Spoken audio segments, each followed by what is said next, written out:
চরিলাম এলাকায় অশান্তি ও সাম্প্রদায়িক সম্প্রীতি নষ্টের চেষ্টার অভিযোগে ঘিরে চাঞ্চল্য।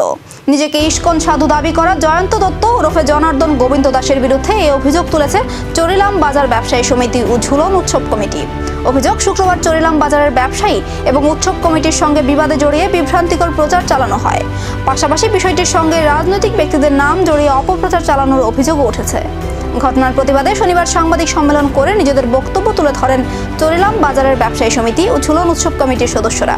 তাদের দাবি, উদ্দেশ্য প্রণোদিতভাবে ভুল তথ্য ছড়িয়ে এলাকায় অশান্তির পরিবেশ তৈরি করার চেষ্টা করা হচ্ছে। তবে অভিযুক্ত জয়ন্ত দত্ত ওরফে জনার্দন গোবিন্দ দাসের বক্তব্য এই প্রতিবেদনের সময় পাওয়া যায়নি। অভিযোগগুলির সত্যতা তদন্ত সাপেক্ষ। নমস্কার সকলকে। আজকে এখানে আমাদের সাংবাদিক সম্মেলনের কারণ হলো, আপনারা সবাই অবগত আছেন, গতকাল রাতের বেলা একটা অপ্রত্যাশিত ঘটনা ঘটে গেছে।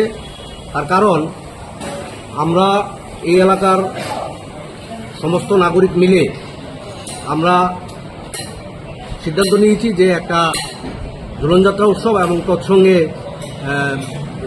জন্মাষ্টমী উৎসব পালন করব।